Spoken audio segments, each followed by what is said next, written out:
Welcome to affairs Alchemy.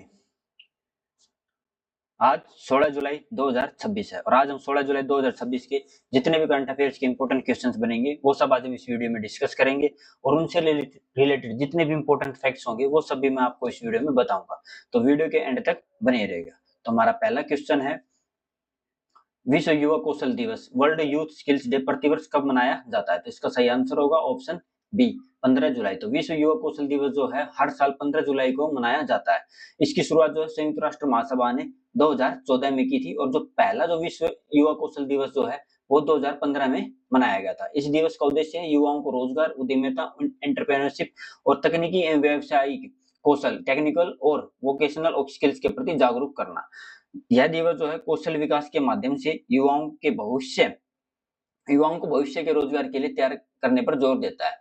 इस दिवस का जो मुख्य उद्देश्य है युवाओं को रोजगारोन्मुख कौशल प्रदान करना और सतत विकास में उनकी भागीदारी बढ़ाना। यूनेस्को और आईएलओ इंटरनेशनल लेबर ऑर्गेनाइजेशन भी इस दिवस से जुड़े वैश्विक कार्यक्रमों में महत्वपूर्ण भूमिका निभाते हैं। तो याद रखिएगा, जो विश्व युवा कौशल दिवस जो है वर्ल्ड यूथ स्किल्स डे जो है हर साल 15 जुलाई को मनाया जाता है। हमारा अगला क्वेश्चन है, हाल ही में 60वें ज्ञानपीठ पुरस्कार 2025 से किसे सम्मानित किया गया? तो इसका सही आंसर होगा ऑप्शन बी वैरामुथु। तो प्रसिद्ध तमिल कवि, गीतकार एवं लेखक आर वैरामुथु को 2025 का 60वां ज्ञानपीठ पुरस्कार है वो प्रदान किया गया है। यह सम्मान जो है तमिल साहित्य में उनके उत्कृष्ट योगदान के लिए दिया गया है। वे तमिलनाडु के तीसरे साहित्यकार हैं जिन्हें यह ज्ञानपीठ पुरस्कार दिया गया है। इससे पहले 1975 में अकेलन और 2002 में जयकांतन, ये भी तमिल भाषा के, इन्हें ये सम्मान पहले मिल चुका है। इस पुरस्कार के अंदर उन्हें 11 लाख रुपए की राशि और देवी वाग्देवी कांस्य प्रतिमा तथा एक साइटेशन पत्र, प्रशस्ति पत्र जो है वो प्रदान किया गया है। आर वैरामुथु जो है तमिलनाडु के तीसरे तथा 24 वर्ष बाद ज्ञानपीठ पुरस्कार प्राप्त करने वाले तीसरे साहित्यकार बने हैं। हमारा अगला क्वेश्चन है, हाल ही में भारत का पहला गवर्नमेंट ड्राइवन एआई यूनिवर्सिटी स्थापित करने की घोषणा किस राज्य ने की है? तो इसका सही आंसर होगा ऑप्शन सी कर्नाटक। तो कर्नाटक सरकार ने भारत का पहला government driven AI artificial university स्थापित करने की घोषणा की है। इसकी घोषणा गूगल आईओ कनेक्ट इंडिया 2026 के दौरान मुख्यमंत्री डी के शिव कुमार ने की है। इस विश्वविद्यालय का उद्देश्य है विश्व स्तरीय एआई प्रतिभाओं का विकास, एआई अनुसंधान, इनोवेशन, स्टार्टअप इनक्यूबेशन तथा इंडस्ट्री एकेडमिया कोलैबोरेशन को बढ़ावा देना है। इसके साथ ही एआई हब की भी स्थापना की जाएगी जो एआई आधारित स्टार्टअप, अनुसंधान और नई तकनीकों के कमर्शियलाइजेशन को बढ़ावा देगी। कर्नाटक का लक्ष्य है एआई नेटिव स्टेट बनना है और एआई हब जो स्टार्टअप है उद्योग और शैक्षणिक स्थानों के बीच में सहयोग को बढ़ावा देगा। इस पहल का उद्देश्य भारत की जो डिजिटल अर्थव्यवस्था के लिए एआई आधारित कुशल कार्यबल तैयार करना है। तो याद रखिएगा, भारत का पहला गवर्नमेंट ड्राइवन एआई यूनिवर्सिटी जो है वो कहाँ स्थापित होगी? वो होगी कर्नाटक में। हमारा अगला क्वेश्चन है, हाल ही में ब्रांड फाइनेंस इंडिया 100 2026 रिपोर्ट में भारत का सबसे मूल्यवान और सबसे मजबूत टायर ब्रांड किसे घोषित किया गया है? तो इसका सही आंसर होगा ऑप्शन सी एमआरएफ।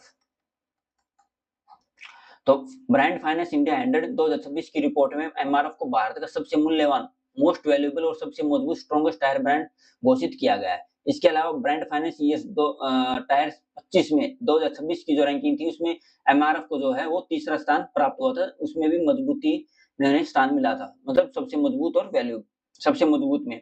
और एमआरएफ ने जो है आउट ऑफ 100 में से 87.7 जो मार्क्स हैं वो ऑब्टेन किए हैं इस रिपोर्ट में, जो इसकी मजबूत ब्रांड छवि और ग्राहक विश्वास को और बाजार में नेतृत्व को दर्शाता है। यह उपलब्धि जो भारत के ऑटोमोबाइल उद्योग और वैश्विक स्तर पर भारतीय ब्रांडों की बढ़ती पहचान को भी दर्शाती है। ब्रांड फाइनेंस इंडिया 100 भारत के विभिन्न क्षेत्रों के शीर्ष 100 ब्रांडों का वार्षिक मूल्यांकन करता है। ब्रांड स्ट्रेंथ इंडेक्स बीएसआई में ग्राहक विश्वास, ब्रांड छवि, मार्केटिंग और व्यावसायिक प्रदर्शन जैसे मानकों का आंकलन किया जाता है। 2026 में भारत के 100 ब्रांडों का जो कुल ब्रांड मूल्य था वो था 236.5 अरब अमेरिकी डॉलर से अधिक रहा। तो ब्रांड फाइनेंस इंडिया 100 की 2026 की रिपोर्ट के अंदर सबसे मजबूत और मोस्ट वैल्यूएबल, सबसे मूल्यवान टायर ब्रांड कौन सा है? वो है एमआरएफ। हमारा अगला क्वेश्चन है, हाल ही में भारत ने सीमा निगरानी को मजबूत करने के लिए कौन सा स्वदेशी कार्यक्रम शुरू किया है? तो इसका सही आंसर होगा ऑप्शन बी, ASHAPS प्रोग्राम। तो भारत ने सीमा निगरानी और इंटेलिजेंस सर्वेलेंस रिकॉनेंस ISR को मजबूत करने के लिए airship based high altitude pseudo satellite ASHAPS programme जो है वो शुरू किया है। इस कार्यक्रम के तहत स्वदेशी इंडिजिनस जो स्ट्रेटोस्फेरिक एयरशिप से उन्हें विकसित किया जाएगा, जो 20 से 30 किलोमीटर की ऊंचाई पर लंबे समय तक निगरानी कर सकेंगे। इस परियोजना की जो अनुमानित लागत है वो है 15,000 करोड़ रुपए। इसे भारतीय वायुसेना की जो मेक वन प्रोक्योरमेंट फ्रेमवर्क है उसके तहत विकसित किया जा रहा है। इन एयरशिप्स में radar, electro optical systems, electronic intelligence तथा कम्युनिकेशन पेलोड लगाए जाएंगे, जिससे सीमावर्ती क्षेत्रों की लगातार निगरानी संभव होगी।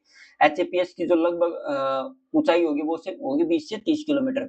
ये जो है लो अर्थ ऑर्बिट सैटेलाइट से नीचे, लेकिन अधिकांश हाई एल्टीट्यूड जो ड्रोन्स होंगे उनसे ऊंचाई पर उड़ते हैं। मेघवन के जो प्रोक्योरमेंट फ्रेमवर्क है उसके तहत जो सरकार जो विकास लागत जो 70% तक इसका जो वित्तीय सहयोग प्रदान कर सकती है। तो भारत ने बॉर्डर मॉनिटरिंग के लिए कौन सा प्रोग्राम शुरू किया है? वो किया है ASHAPS प्रोग्राम। तो ये याद रखिएगा। हमारा अगला क्वेश्चन है, सॉरी,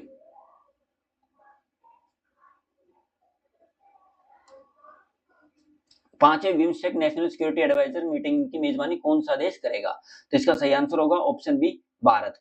तो भारत 16 जुलाई 2026 को नई दिल्ली में पांचवें BIMSTEC national security adviser meeting को मेजबानी करेगा। इस बैठक में साइबर सुरक्षा, आतंकवाद, मानव तस्करी, अंतर्राष्ट्रीय अपराध और सैटेलाइट सहयोग जैसे महत्वपूर्ण मुद्दों पर चर्चा होगी।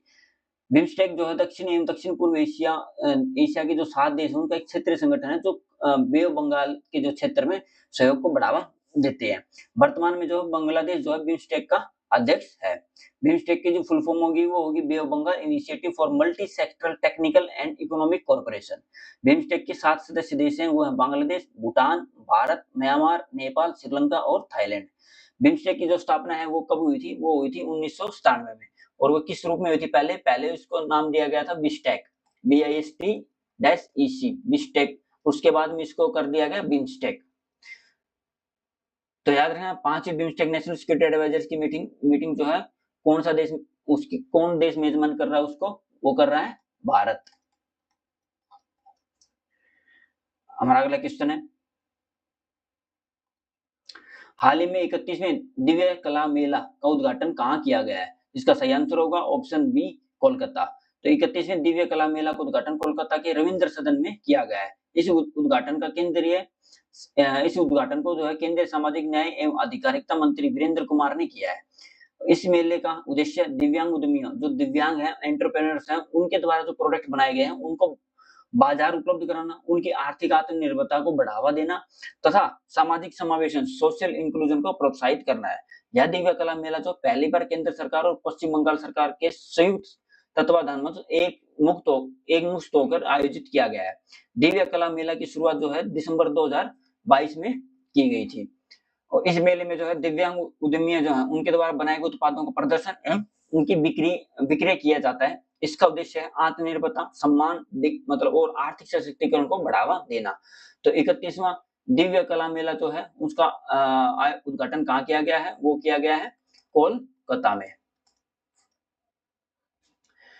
हमारा अगला क्वेश्चन है, हाल ही में कोडेक्स एलिमेंटरीज कमीशन CAC 49 के 49वें सत्र का आयोजन कहाँ किया गया? तो इसका सही आंसर होगा ऑप्शन सी, जिनेवा, स्विट्जरलैंड। तो कोडेक्स एलिमेंटरीज कमीशन CAC 49 का 49वां सत्र जो है 6 से 10 जुलाई 2026 के दौरान जिनेवा स्विट्जरलैंड में आयोजित किया गया। इस सत्र में भारत के नेतृत्व में 7 कोडेक्स स्टैंडर्ड्स एवं गाइडलाइंस का अपनाया गया। भारतीय प्रतिमंडल का नेतृत्व जो है वो फसाई ने किया है और फसाई के मुख्य कार्यकारी अधिकारी जो CEO हैं वो रजित पुनानी ने किया। इस बैठक में काजूगिरी के लिए अलग कोडेक्स स्टैंडर्ड विकसित करने के लिए भारत का जो प्रस्ताव था उसे भी मंजूरी मिली है। कोडेक्स एलिमेंटरीज कमीशन जो है FAO और WHO का संयुक्त अंतर सरकारी निकाय है। इसका उद्देश्य अंतरराष्ट्रीय जो खाद्य मानक है, फूड स्टैंडर्ड्स हैं, खाद्य सुरक्षा, तो फूड सेफ्टी तथा निष्पक्ष खाद्य व्यापार को बढ़ावा देना है। इसमें जिक्र है फसाई का, FSAI। तो इसकी फुल फॉर्म क्या होगी? इसकी फुल फॉर्म है food safety and standards authority of India. ये भारत में जो खाद्य मानक है या खाद्य सुरक्षा और उन सब का इन सबको ये रेगुलेट कर उन सब के ऊपर ये निगरानी करती है। हमारा अगला क्वेश्चन है, हाल ही में लॉन्च किए गए index of services production ISP का बेस ईयर क्या निर्धारित किया गया है? इसका सही आंसर होगा ऑप्शन सी 2024-25। तो भारत सरकार ने index of services production ISP नामक नया मैक्रो इकोनॉमिक इंडिकेटर जो है वो शुरू किया है। यह औपचारिक सेवा क्षेत्र जो है औपचारिक सेवा क्षेत्र के उत्पादन आउटपुट को मापने वाला भारत का पहला हाई फ्रीक्वेंसी इंडेक्स होगा और इसका जो बेस ईयर है वो क्या चूज किया गया है, वो 2024 से 25 चूज किया गया है, जिससे यह अन्य जो नए आर्थिक सूचांक होंगे, इंडिकेटर्स होंगे, उनके अनुरूप रहेगा। इस सूचांक का उद्देश्य जो है आर्थिक गतिविधियों की बेहतर निगरानी, नेशनल अकाउंट्स को अधिक सटीक बनाना तथा नीति निर्माण पॉलिसी मेकिंग में सहायता करना। एमओएसपीआई ने मई 2025 में इसके लिए टेक्निकल एडवाइजरी कमेटी टीएससी का गठन किया था। आईएसपी के लिए यह जो है पहला ट्रायल इंडेक्स 2026 में जारी किया गया था। इस सूचांक में पहली बार जो है जीएसटी जो डाटा है उसका उपयोग और high frequency official statistical index तैयार करने के लिए किया गया है। जीएसटी डाटा का भी इसके अंदर उपयोग किया गया है। तो आईएसपी के लिए जो बेस ईयर है वो क्या चूज किया गया है, वो किया गया 2024 से 2025। ये इसका बेस ईयर था। हमारा अगला क्वेश्चन है, हाल ही में झारखंड के कितने पारंपरिक उत्पादों को जियोग्राफिकल इंडिकेशन प्रदान किया गया है? तो इसका सही आंसर होगा ऑप्शन सी 4। तो झारखंड को जून 2026 में 4 पारंपरिक उत्पादों के जीआई टैग प्रदान किया गया है। वो क्या है, बागेया सिल्क, कुचाई सिल्क, मुंडा ज्वेलरी और झारखंड बैम्बू क्राफ्ट के लिए ये जो 4 इसके जो पारंपरिक उत्पाद है उनके लिए झारखंड को जीआई टैग जियोग्राफिकल इंडिकेशन जो है वो टैग दिए गए हैं। जो जीआई टैग होते हैं वो किसी उत्पाद की जो भौगोलिक पहचान तथा उससे जुड़ी विशिष्ट गुणवत्ता और प्रतिष्ठा की कानूनी सुरक्षा प्रदान करता है। इन जीआई टैग से स्थानीय कारीगरों एवं बुनकरों को बेहतर बाजार, ब्रांडिंग और निर्यात के नए अवसर प्राप्त होंगे। यह पहल जो है झारखंड की जो पारंपरिक हस्तशिल्प, करगा कला और जनजातीय विरासत को राष्ट्रीय एवं वैश्विक पहचान दिलाने में सहायक होगी। जो बागेया सिल्क है वो गोड्डा जिले की प्रसिद्ध जंगली तसर रेशम से संबंधित है और कुचाई सिल्क सरायकेला खरसावां की जो पारंपरिक तसर रेशम है। नाबार्ड ने इन उत्पादों के जीआई पंजीकरण, ब्रांडिंग और मूल्य श्रृंखला विकास में महत्वपूर्ण भूमिका निभाई है। तो झारखंड के कितने पारंपरिक उत्पादों को जीआई इंडिकेशन प्रदान किया गया है, वो है 4। हमारा अगला क्वेश्चन है, ओके फ्रेंड्स, आज के लिए इतना ही। हमारे वीडियो को लाइक और शेयर जरूर कीजिएगा और कमेंट करके जरूर बताइएगा कि आपको ये वीडियो कैसी लगी और आगे ऐसे ही करंट अफेयर्स के इंपॉर्टेंट क्वेश्चंस के लिए मेरे चैनल को सब्सक्राइब कीजिएगा। Thank you. जय हिंद, जय भारत।